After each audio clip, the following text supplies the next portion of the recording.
Here we are then testing the video autofocus with this GF 50mm f3.5 R WR on the GFX 100 S2. So let me jump out the frame, back in, see how it fares speed wise and focus breathing wise. Just a very quick test. We've discovered, yeah, the minimum autofocus is a bit of an issue, but there we go. We've discovered in the past that this is a very, very capable camera, even for this kind of shot. It's a simple shot.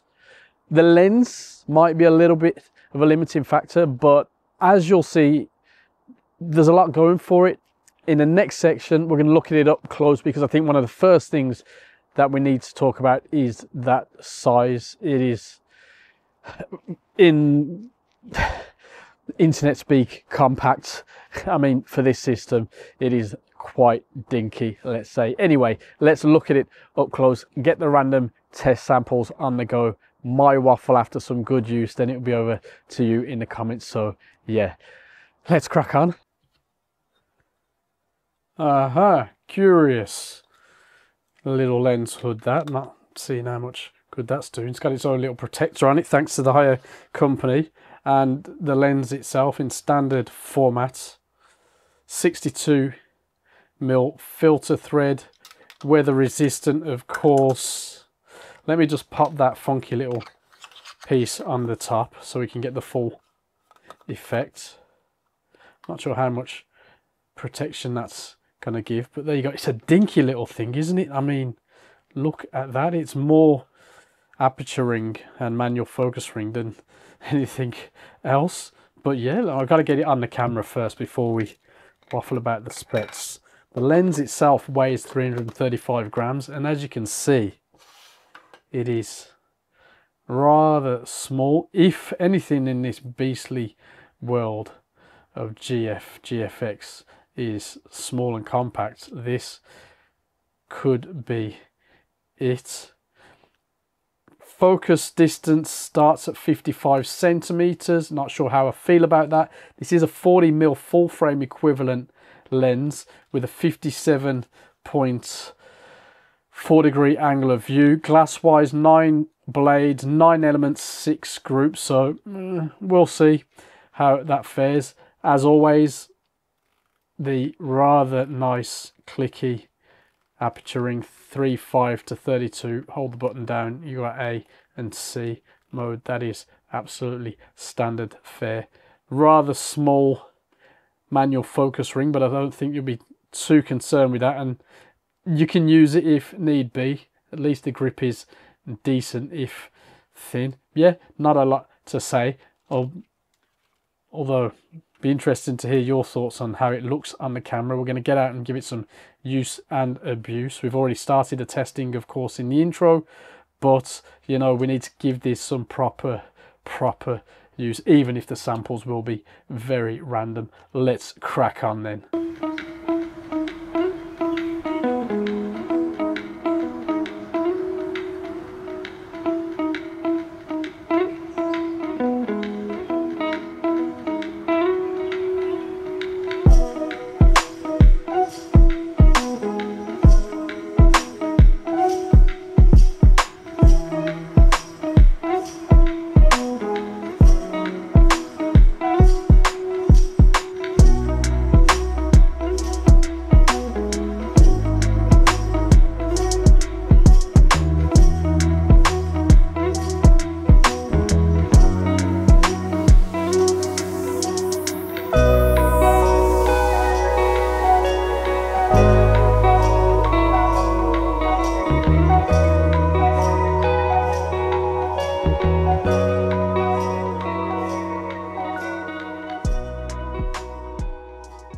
Before we kick off this section, just a note, as you've probably already read, but just to be sure, we're recording this now with the very lens, so you won't see it in my hands, but you'll see it in the B-roll, which I'll record afterwards. So I've got it at 60th, f5 ISO 640.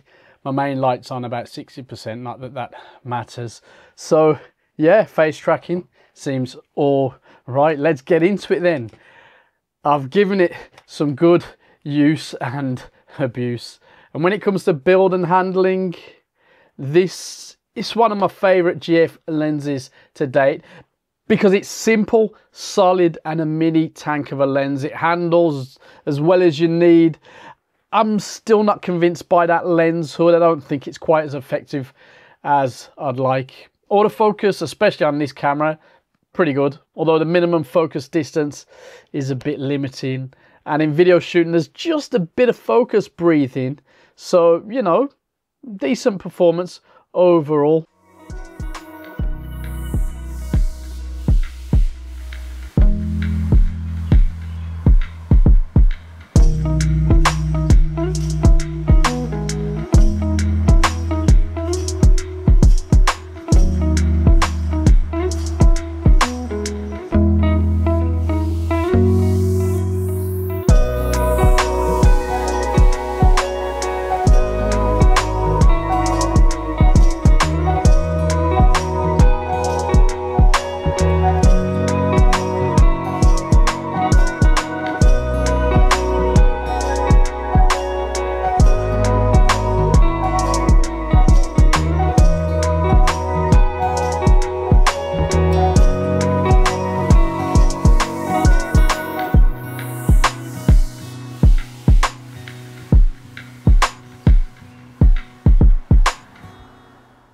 Sharpness, wide open, excellent. Corners, not quite there until around f5.6.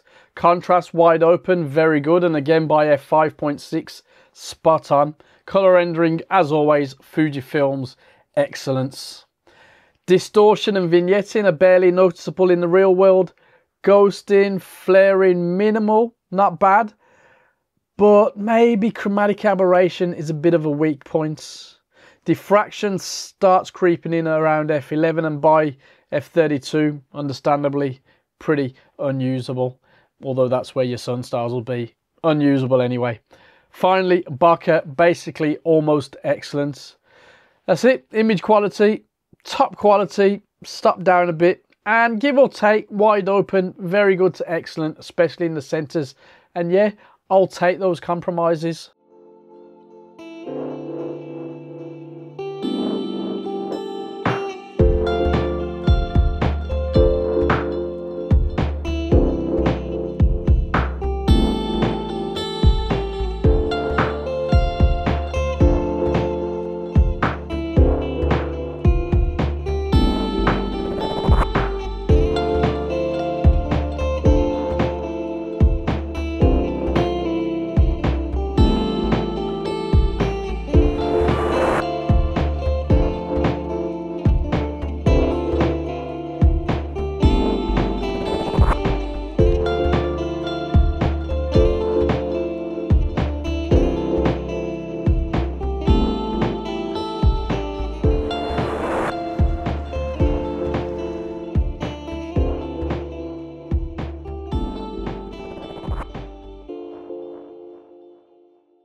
Is this lens worth buying? Well, for me, yes, definitely.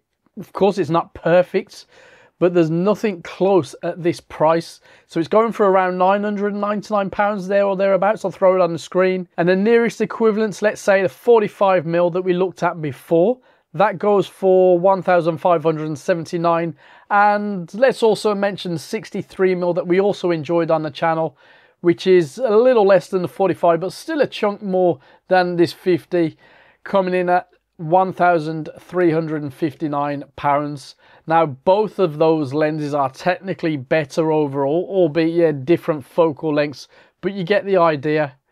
The 55 that we looked at recently is even better, but the price tag clearly reflects that. And so for me, there's nothing close to this 50mm. But what do you reckon? In the 30mm video last week, I totally forgot to mention the GF 20 to 35mm as an alternative, which was even more annoying considering I most recently spent a bit of time with it. Most recently. Yeah, so, you know, feel free to remind me in the comments section if I've missed something important. It's very likely. And as always, it's all about the conversation, so I'll see you there.